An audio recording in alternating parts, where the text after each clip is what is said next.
Good morning mga home buyers, home viewers. So once again, nandito ako ngayon sa may Novaliches, Quezon City, kung saan meron akong itutour na commercial lot for sale dito sa Novaliches, Quezon City. No? Itong lugar na to, malapit dito sa may plaza, Nova Plaza Mall, sa Sogo. And ito very accessible yung area niya.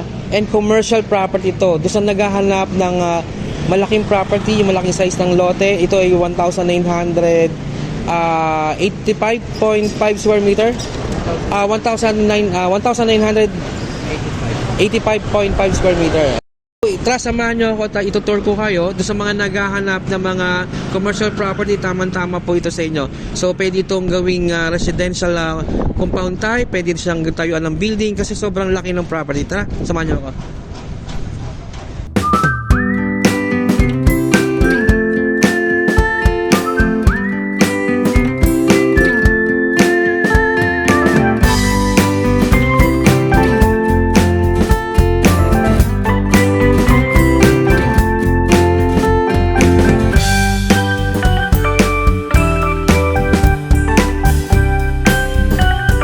So ito yung pinaka main entrance niya, yung main gate. Ayan. So ano po no, yung frontage nito around siguro mga 5 meters yung pinaka frontage size niya. And then meron dito sa harap ko na isang 2-story building, residential, commercial, kasi meron siyang before kasi ginamit ito na barbershop dito sa baba. So ayan, lapit lang, daanan lang siya ng daanan ng jeep, almost parang napaka-busy ng road. Kasi yung katabi natin, may mga building na, sa harap natin may building, and may warehouse din dito sa kabilang side. Talagang yung area na to is very commercial. Depende kung ano saan nyo gagamitin, kasi pwede siyang residential, compound type na pwede mo tayuan ng ilang townhouses. Kasi 1,985 lot area. Tara, samahan nyo ako at itutour ko kaya doon sa loob. Kung gagawin mo siya, i-improve mo siya, pwede naman siyang i-knock down itong mga building to kasi ito yung magiging main entrance natin di ba? Tara, check natin yung loob. Ito yung pinaka main entrance nung 2-story na building dito sa harap. Ito yung way niya papunta doon sa taas. Di ba, yung harap niya commercial kasi dati daw yung barbershop. So meron siyang dalawang space doon. Pero kung i-invest mo to, natatayuan mo siya ng building, pero pwede mong i-knock down itong nasa harap, siya yung pinaka magiging access mo papunta doon sa mismong pinakamalaking property doon sa loob. Tara, check natin. Ito yung old house nung owner. Isasama din natin, pwede nyo siyang i-knock down para ito yung magiging access papunta doon sa pinakamalaking sukat ng area, ng lot area niya. Tara, check natin yung loob. Papakita ko sa inyo kung gaano kaganda itong property na to. Kasi 'di ba ito yung pwede natin gawing pinaka-access o main entrance papunta dito sa mismong loob ng property. Ayan no, so makipapansin nyo, ito yung pinaka-fence niya. Ayun yung fence niya. So hanggang doon niya sa dulo. Ayan, may building kasi dito. Check nyo. Ito yung mga old structures dito na pwede naman siyang tanggalin. Pwede mo siya kasi flat to square na mismo, square tong property na to. Ayan. So check natin dito.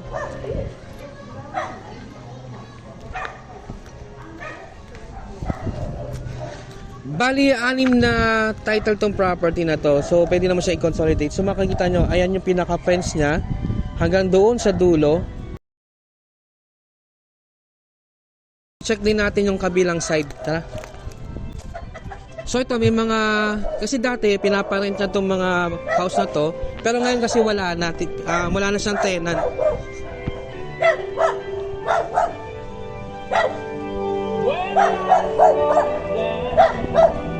So ito, part pa rin to ng house, ng property, yung bahay na yan.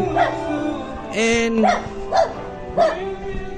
hanggang doon, yung property fence niya, ayun o. Ang lawak, di ba? So kasama pa din yung bahay na yon hanggang doon siya. Yan. Kasi ito, building na to, ito yung kino-construct na building dito sa property to. Ito yung pinaka perimeter line niya. Check natin dito sa kabila.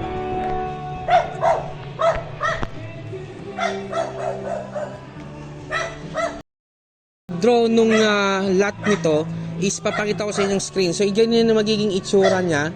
Itong, kung ipa-plot natin, no, itong property na to. Ayun, makita niyo sa inyong screen. Tara, let's go.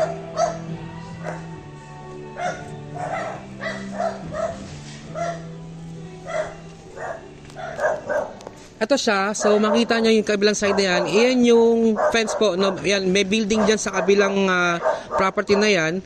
And then, ito part pa din to ng property dito sa ino-offer natin na 1,985 square meter. Ito, all structure siya. Pwede mo naman siyang i-knock down. Kasi actually, minamarket na lang natin dito yung lote.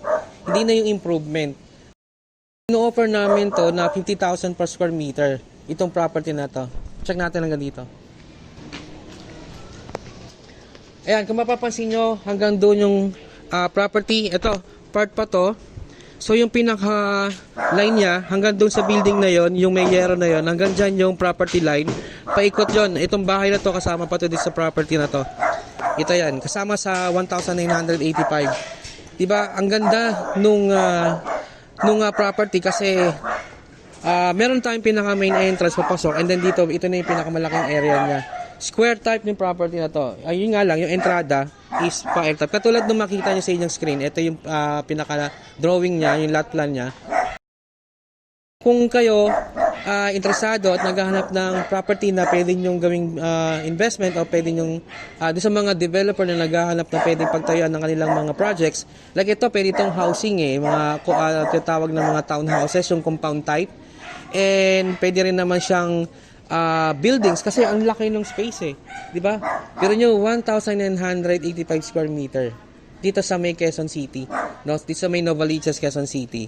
And kumbaga talagang yung location is masasabi natin napaka-busy kasi dahil andyan lang yung Nova Plaza Mall, andyan din yung Sogo. Actually, walking distance lang. Sobrang lapit lang, no? Andyan din yung lapit sa may Quirino Highway, and SM Fairview malapit din siya. Kung interesado kayo dito sa ino-offer namin na property na ito, andyan dyan yung aking number o pwede nyo akong tawagan dyan sa baba. And yan, by the way, this is James De La Rosa from H&H Real Estate Marketing. Thank you so much doon sa mga naghahanap ng property. Tawag na. Bye!